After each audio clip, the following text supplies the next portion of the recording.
হাসিনা নয়, অভিযোগকারীরাই বিক্রি করতে চেয়েছিল বললেন প্রধানমন্ত্রী। ভারতকে নিয়ে তিস্তা প্রকল্প বাস্তবায়নের আশাবাদ।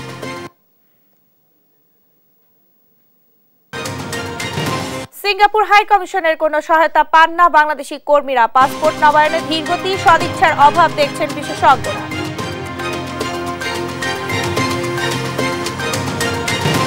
মালয়েশিয়া পাঠানোর কথা বলে 3.5 কোটি টাকা নিয়ে লাপাত্তা নওগাঁর সাজেদুর। জায়গা জমি বিক্রি করে সর্বশান্ত 70 পরিবার।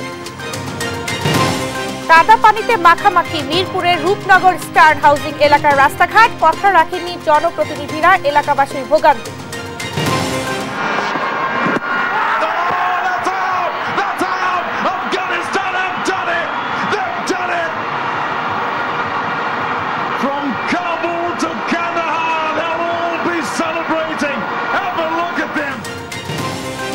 পারল না বাংলাদেশ, ইতিহাস করে বিশ্বকাপে প্রথমবার সেমিফাইনালে আফগানিস্তান। অস্ট্রেলিয়ার স্বপ্নভঙ্গ।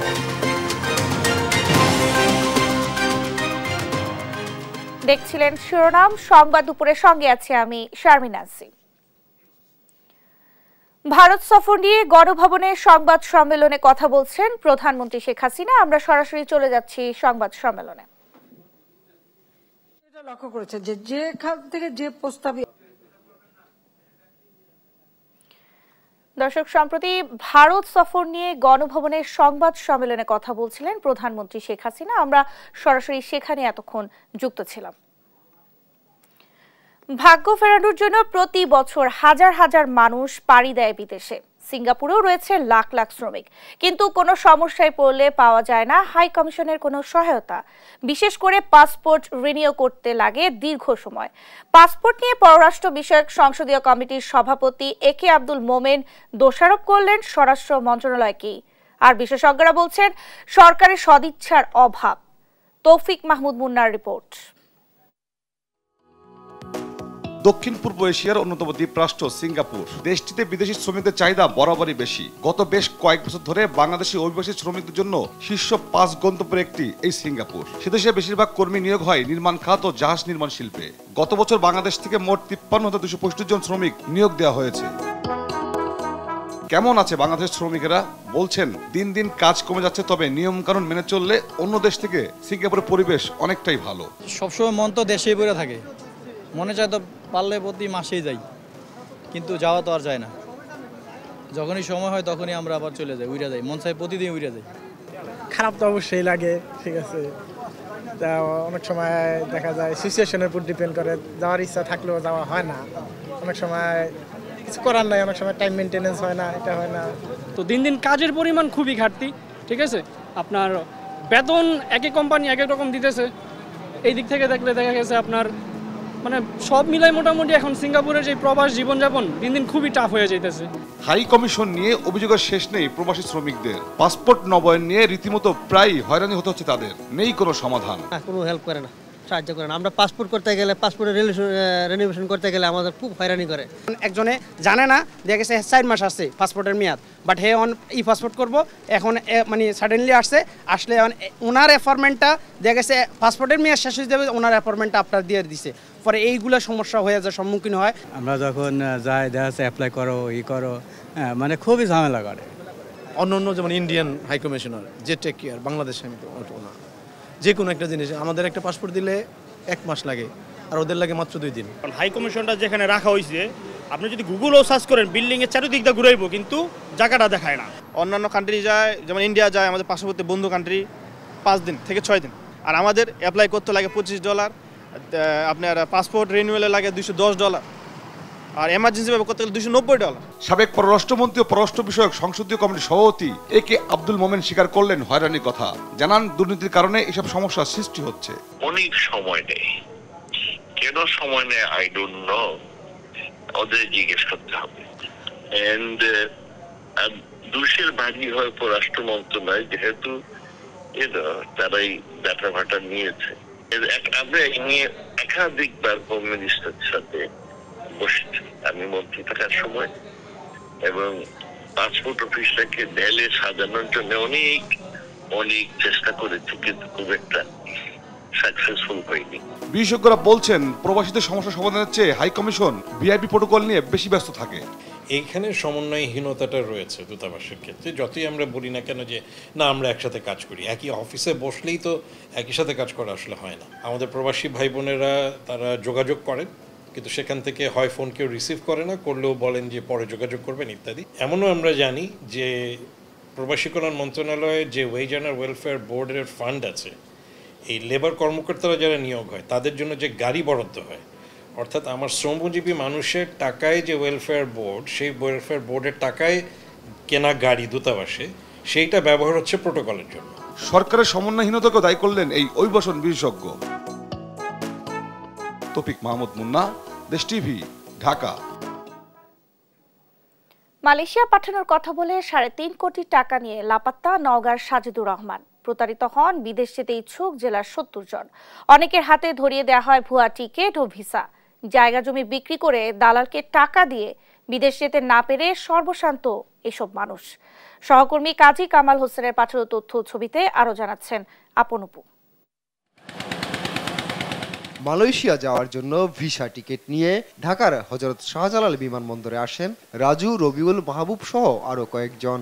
কিন্তু বিমানবন্দরে এসে তাদের মাথায় হাত। জানতে পারলেন ভিসা টিকিট দুটোই ভুয়া। নকল ভিসা এবং নকল টিকিট বুকিং দেওয়ার কথা বলে বুকিং এর টিকিট নিছে, দিয়ে আমাদেরকে বলেছে সবাই 5.5 লক্ষ টাকা দাও। যে আমার আসলে বেঁচে থাকা ঠিক না মৃত্যুবরণ করা উচিত আমি কিছু বুঝতে পারছি না।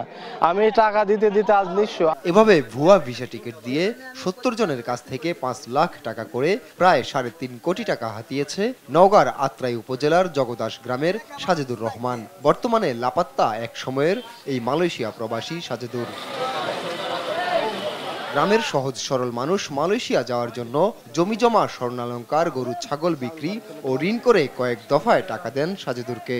টাকা নিয়ে অনেক ঘুরেও তার মাধ্যমে বিদেশ যেতে পারেননি কেউ। এরপর এসব ভুক্তভোগীদের কেউ কেউ হাতে পান এসব ভুয়া ভিসা টিকিট।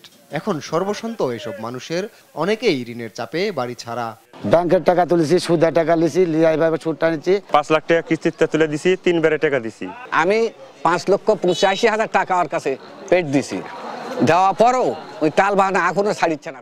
এসব বিষয়ে সাজিদুরের সঙ্গে যোগাযোগ করা হলে আশ্বাস দেন ভুক্তভোগীদের বিদেশে পাঠানোর। আর পুলিশ বলছে লিখিত অভিযোগ পেলে নেওয়া হবে ব্যবস্থা।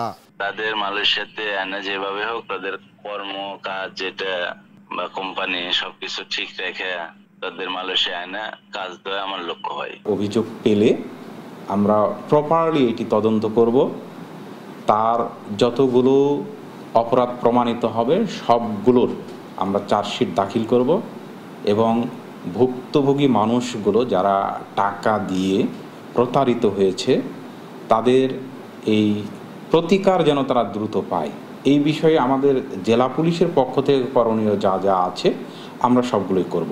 ভুক্তভোগীদের চাওয়া শিগগিরই প্রতারক সাজিদুরের কাছ থেকে টাকা উদ্ধারে পদক্ষেপ নেবে প্রশাসন। নিউজ ডেস্ক, দেশ টিভি। সংবাদ দুপুরে আরো থাকছে। বিদ্যুতের ভুতুরে বিলে বিপাকে কুষ্টিয়া ভেড়ামারা গ্রাহকরা, অভিযোগ করেও মিলছে না সুরাহা, ইচ্ছে মতো বিল তৈরির অভিযোগ। এবার দেশ টিভির নিয়মিত আয়োজন জনদুর্ভোগের খবর।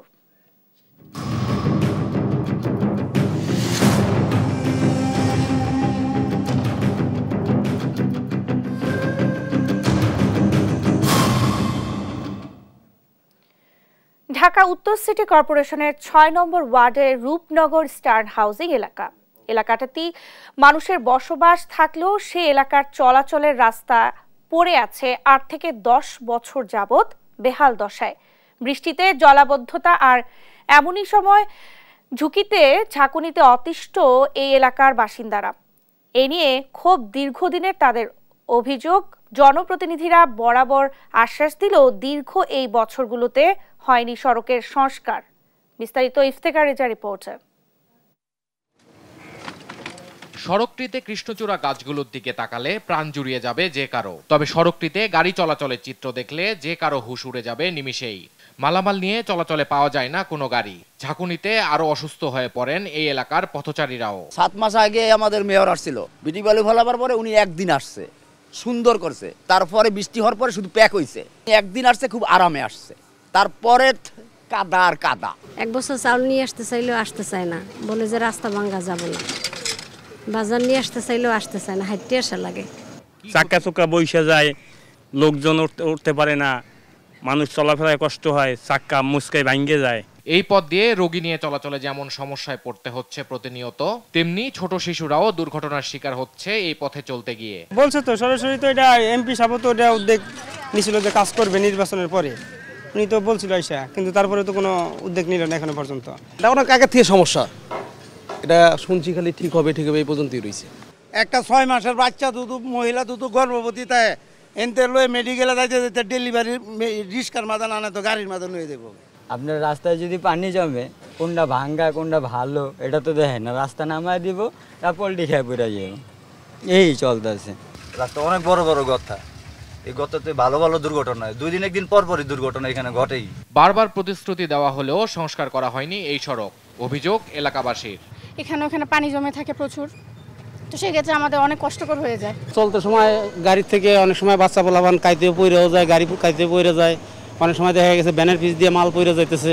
সড়কের এই বেহাল দশা নিয়ে কথা বলতে গেলে ইস্টার্ন হাউজিং কর্তৃপক্ষ বলেন, প্রস্তুতি ছাড়া কথা বলা সম্ভব নয়। আমি তো ওইভাবে জানবো না যেটা আপনার আসছেন, হ্যাঁ, আর আমি তো ওইভাবে তাৎক্ষণিকভাবে বলতে পারবো, এটা প্রিপারেশন আছে না। বর্তমান কাউন্সিলরের দায়িত্ব গ্রহণের 4 বছরে সড়কটির সংস্কার কাজ সম্পন্ন না হলেও আগামী মাসে সড়ক সংস্কার কাজে নামবে সিটি কর্পোরেশন বলে স্বপ্ন দেখাচ্ছেন স্থানীয় কাউন্সিলর। মোটামুটি সেগুলো আমরা করে একদম সব গুছিয়ে আমরা টেন্ডারে চলে গেছি। আমাদের কত 1 সপ্তাহ, ঈদের 1 সপ্তাহ 10 দিন আগে আমাদের একটা টেন্ডার হয়েছে স্টেশনের যে মেইন রোডটা, পর্যায়ক্রমে টেন্ডার হতে থাকবে। ইনশাল্লাহ আমরা এই কয়েকদিন ভিতরে মাননীয় মেয়র এবং মহোদয়কে নিয়ে আমরা স্টেশনের রাস্তা উদ্বোধন করব।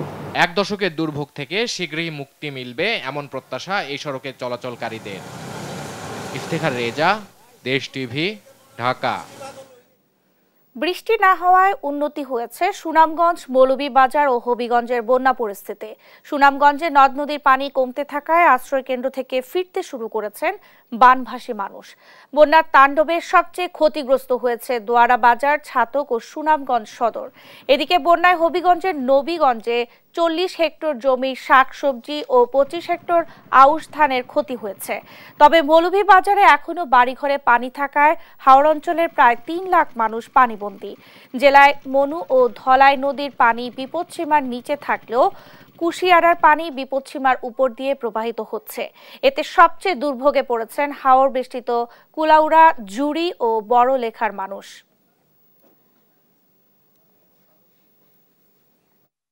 সরকারি কোনো বরাদ্দ আমরা পাই নাই, কোনো কিছু আমরা দেখা সাক্ষাৎ করে নাই, আমরা পাইও না। কোনো সরকারি কোনো লিলিফ আমরা কোনো পাইছি না। ওই যে পানি উঠছে কেউ দেখাশোনাও করছে না। মাসাং পাইতা আর বাদে 200 একানো কইরা কইরা থাকা অবস্থা থাকতে আছে আর কি, কষ্ট কইরা কি করব। বন্যা পরিস্থিতি ও ক্ষয়ক্ষতি নিয়ে বিস্তারিত জানাতে লালমনিরহাট থেকে সরাসরি যুক্ত হচ্ছেন সহকর্মী জামাল বাদশা। জামাল, বন্যার সবশেষ খবর জানাবেন আর ক্ষয়ক্ষতির পরিমাণ কেমন দেখছেন জানাবেন। ন্যান্সি, লালমনিরহাটে কিন্তু তিস্তার পানি অনেকটাই কমে গিয়েছে। বর্তমানে তিস্তার পানি বিপদসীমা 63 সেন্টিমিটার নিচ দিয়ে প্রবাহিত হচ্ছে। আসলে পানি কমে গেলেও কিন্তু প্লাবিত হওয়া নিম্নাঞ্চলে ভোগান্তি এখনো শেষ হয়নি। এছাড়া কিন্তু চরাঞ্চল এবং নিম্নাঞ্চলের যে ফসলের ক্ষতি হয়েছে সে ক্ষতি কিন্তু পুষিয়ে নিতে আবারও মাঠে এই অঞ্চলের মানুষরা কাজ করছেন। একটি বিষয় জানিয়ে রাখি যে পানি কমার সাথে সাথে কিন্তু এই নিম্নাঞ্চল এবং তিস্তার যে তীরবর্তী এলাকাগুলো রয়েছে সেগুলোতে প্রবল ভাঙনের দেখা দিয়েছে। সম্প্রতি কিন্তু পানি উন্নয়ন বোর্ডের অতিরিক্ত মহাপরিচালক এবং পানি উন্নয়ন বোর্ডের অন্যান্য ঊর্ধ্বতন কর্মকর্তা এবং লালমনিরহাটের জেলা প্রশাসক এই ভাঙ্গন প্রবণ এলাকাগুলো পরিদর্শন করেছেন। তাদের সাথে আমাদের কথা হয়েছে। তারা কিন্তু এই নদী তীরবর্তী মানুষকে আশ্বাস দিয়েছেন যে জিও ব্যাগ ফেলে ভাঙ্গন প্রতিরোধে কাজ করবে। আর নদী তীরবর্তী যে ভাঙ্গন প্রবণ মানুষগুলো রয়েছে তাদের সাথে আমাদের কথা হচ্ছে, তারা যেটি আমাদেরকে বলছেন যে এই প্রতি বছরই তিস্তার ভাঙ্গনে কিন্তু তারা দিশাহারা হয়ে পড়েছেন। এক একটি পরিবার কিন্তু একাধিকবার একাধিকবার বাড়ি সরিয়ে অন্যত্র আশ্রয় নিয়েছেন, অনেকেই ভিটেমাটি হারিয়ে অন্যের জমিতে আশ্রয় নিয়ে তারা বসবাস করছেন। এছাড়া কিন্তু ফসলি জমি হারিয়ে তারা কিন্তু একেবারেই নিঃস্ব হয়ে গিয়েছেন। একাধিকবার বাড়ি সরিয়ে নেওয়া এই যে ক্ষয়ক্ষতিগুলো হচ্ছে সেগুলোর কিন্তু স্থায়ী সমাধান হিসেবে কিন্তু তারা নদী খনন অথবা তিস্তার মহাপরিকল্পনা বাস্তবায়নের দাবি জানিয়েছেন। তিস্তার মহাপরিকল্পনা বাস্তবায়ন অথবা নদী খনন যদি করা না হয় তাহলে কিন্তু অল্প বৃষ্টি অথবা ভারত থেকে নেমে আসা যে পাহাড়ি ঢল রয়েছে সেই ঢলের কারণে তিস্তায় কিন্তু তীরবর্তী অঞ্চলে বন্যা দেখা দেয় এবং স্বল্পমেয়াদী বা দীর্ঘমেয়াদী যে বন্যায় ক্ষয়ক্ষতিগুলো হয় সেই ক্ষয়ক্ষতিগুলো কিন্তু পুষিয়ে নিতে তারা সর্বোচ্চ চেষ্টা করলেও আসলে কিন্তু ঘুরে আবারও নদী ভাঙ্গনে কিন্তু আবারও তারা ঘর বাড়ি ভিটেমাটি হারিয়ে নিঃস্ব হয়ে যান। কিছুক্ষণ আগেই এই এলাকায় আমি রয়েছি লালমনিরহাট সদর উপজেলার কালমাটি এলাকায়। এই এলাকায় লালমনিরহাটের জেলা প্রশাসক মোহাম্মদ উল্লাহ পরিদর্শন করেছেন এবং তাদের সাথে আমাদের কথা হয়েছে। তারা এলাকার মানুষজনকে এবং আমাদেরকে জানিয়েছেন যে তিস্তার যে নদী ভাঙ্গন রয়েছে সেই নদী ভাঙ্গন রোধে তারা কার্যকরী পদক্ষেপ নেবেন। তবে কার্যকরী পদক্ষেপ বলতে পানি উন্নয়ন বোর্ড যে পরিমাণ মাটি এবং বালি ভর্তি করে জিও ব্যাগ পানিতে ফেলে ভাঙ্গন প্রতিরোধের চেষ্টা করেন এটি কিন্তু অতি নগণ্য। এই নগণ্য পদক্ষেপের পরিবর্তে স্থায়ী পদক্ষেপ গ্রহণ করার জন্য আসলে জোর দাবি উঠেছে। এই ছিল লালমনিরহাট থেকে বন্যা পরিস্থিতি উন্নতির সর্বশেষ খবর। ন্যান্সি। জামাল, আপনাকে ধন্যবাদ। দর্শক, লালমনিরহাট থেকে আমাদের সঙ্গে যুক্ত হয়েছিলেন সহকর্মী জামাল বাদশা। সংবাদ দুপুরে আরো থাকছে। গাজায় খাদ্য সংকটে 4,95,000 ফিলিস্তিনি, যুদ্ধের কারণে বন্ধ 8 লাখ শিক্ষার্থীর শিক্ষা জীবন।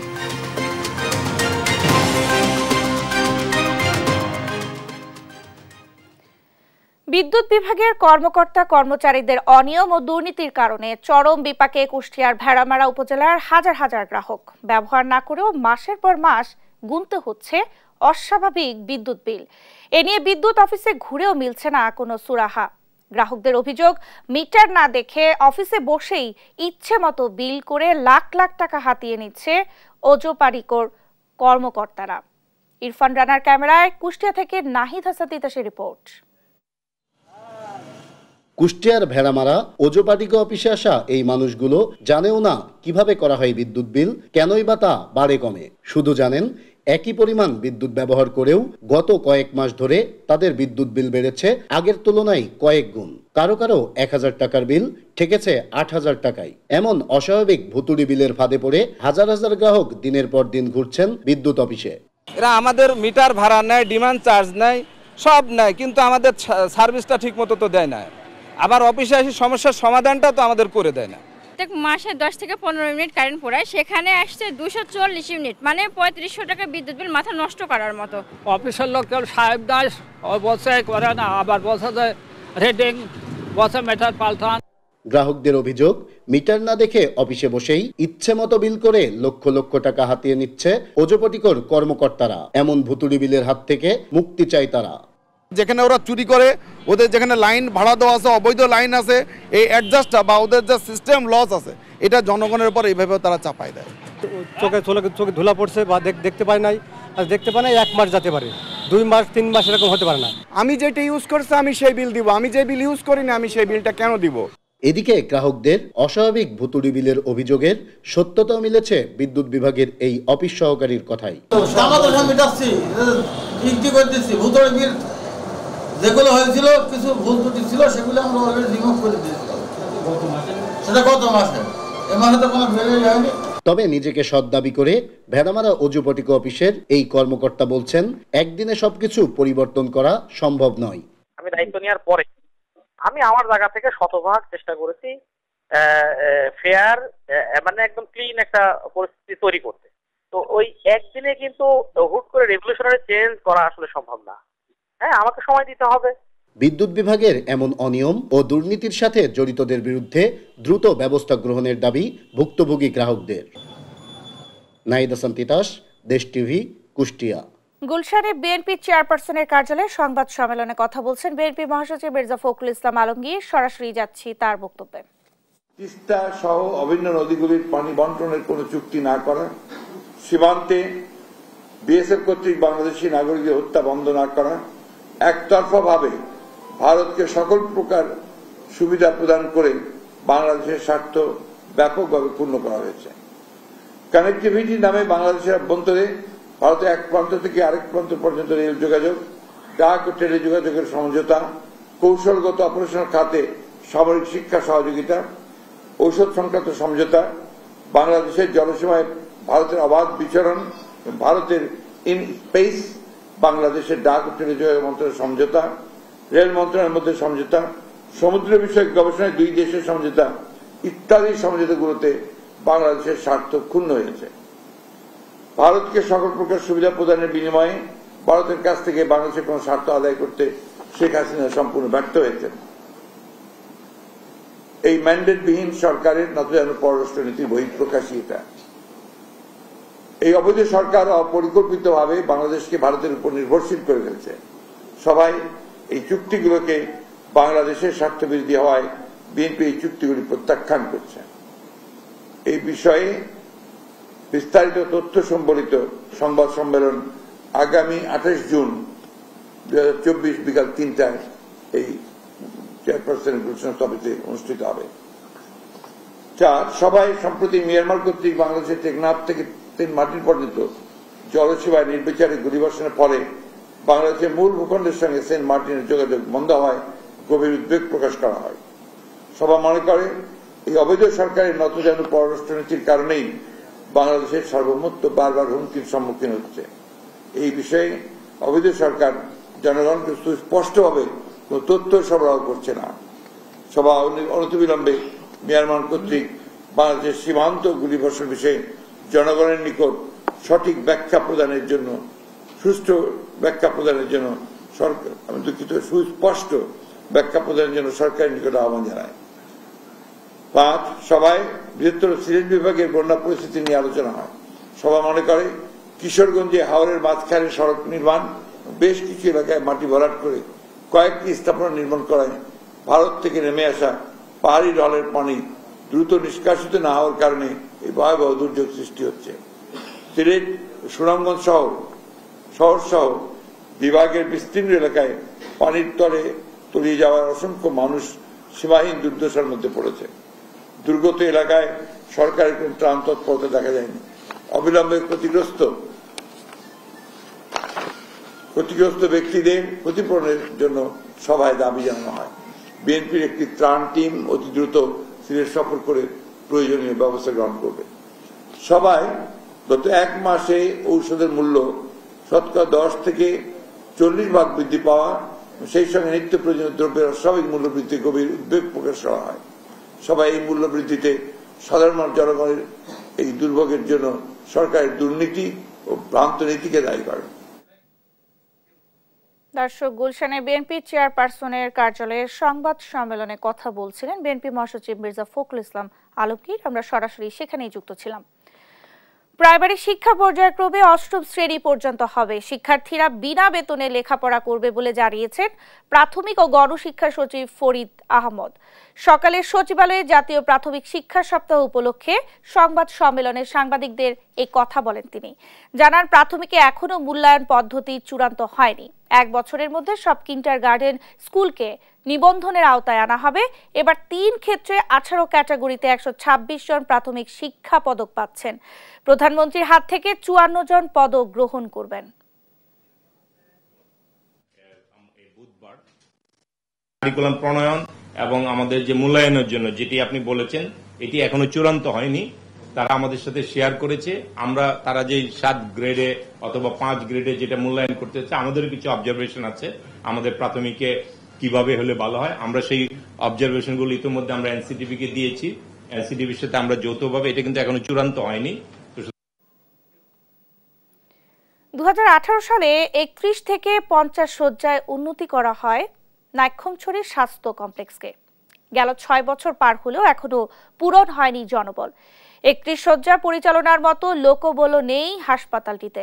চিকিৎসকের অনুপস্থিত সহ নানা অনিয়ম ঘিরে ধরেছে। এতে করে উপজেলাবাসীর স্বাস্থ্যসেবা মারাত্মকভাবে ব্যাহত হচ্ছে। কর্তৃপক্ষের সুষ্ঠু মনিটরিং এর অভাবেই এমন অবস্থা মনে করছেন স্থানীয়রা।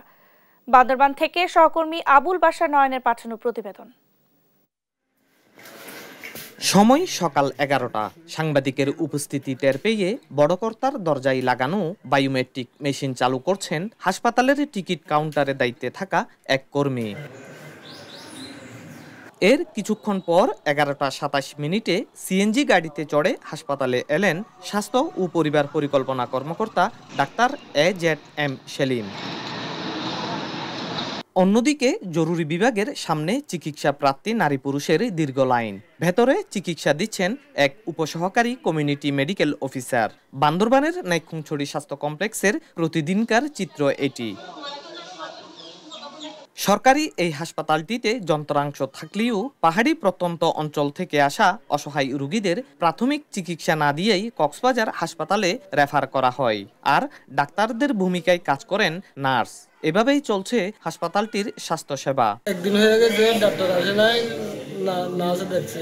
আমি কালকে আগে আমার মামাকে নিয়ে এখানে আসছি, ডাক্তার আসে নাই। রোগ নিয়ে গেল, তারা এই সেবাগুলি পাচ্ছেন না, সেখানে যাওয়া মাত্রই তাদেরকে কক্সবাজার রেফার করা হয়। এখনো পুরাতন ভবন আছে, পুরাতন বেডশিট, পুরাতন সিট এগুলো ব্যবহার করতেছে। কাগজপত্র অনুযায়ী ডাক্তার রয়েছেন 6 জন, কিন্তু টানা 3 দিন বিভিন্ন সময় হাসপাতাল পরিদর্শন করে দেখা গেছে একজন মাত্র ডাক্তার উপস্থিত ছিলেন। 2 জন মেডিকেল অফিসার হওয়াতে আমাদের ইমার্জেন্সি, বহির্বিভাগ এবং অন্তর্বিভাগ 2 জনকেই দেখতে হয়। এই সমস্ত কাজের কারণে ওনাদের একটা আমার মনে হয় যে ওনারা যখন কম্পেয়ার করছেন সেই তুলনায় ডাক্তার কম বলে মনে করছেন। অভিযোগ প্রসঙ্গে জানতে স্বাস্থ্য ও পরিবার পরিকল্পনা কর্মকর্তার সরকারি নাম্বারে একাধিকবার যোগাযোগ করা হলেও তিনি ফোন রিসিভ করেননি। আবুল বাশার নয়ন, দেশ টিভি, বান্দরবান।